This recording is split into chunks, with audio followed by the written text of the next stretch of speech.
Hi, this is Tiffany Ryder, and you're watching Beach News, a weekly newscast featuring the Daily 49ers lead stories. A student Muslim organization called for peace in the Gaza Strip. Kendra Blaza has more.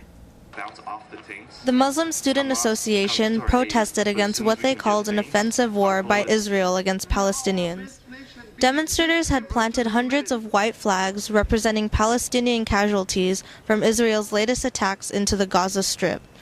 There were also banners filled with pictures of the attack's aftermath, along with a mock setup of a Palestinian refugee camp.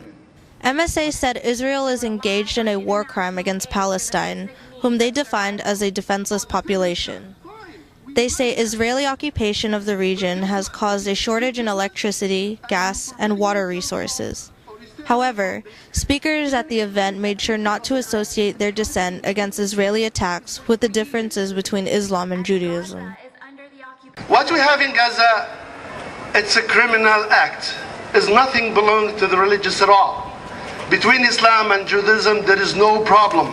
The speaker also said that God promised Abraham that his descendants would one day have, quote, the land from Iraq to the Nile in Egypt, end quote.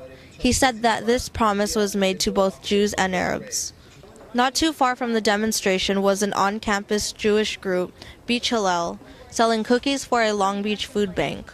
One of the group members, Dana Siegelman, said that no one wants to surrender and that, quote, it isn't an issue of being Muslim or Jewish. Both are entitled to the land, end quote. This is Kendra Blaza reporting for the Daily 49er. On Wednesday, the athletic department presented their Beach Legacy Referendum to Associated Students Incorporated. There they told senators that the referendum's passage would allow ASI to keep 58% of the funding it currently gives to athletics.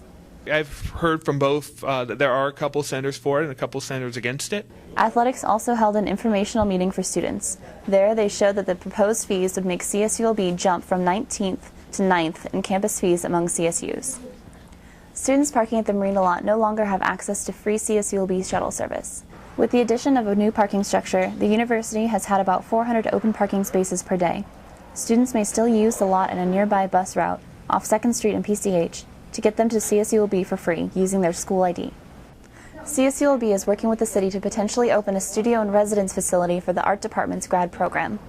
The university has agreed to do a feasibility study that'll cost around $100,000. David Hadlock, art department chair, said the department has lost some grad students since other art programs offer more studio space. That ends this week's broadcast. Please join us again next Monday as we feature the Daily 49ers lead stories on video.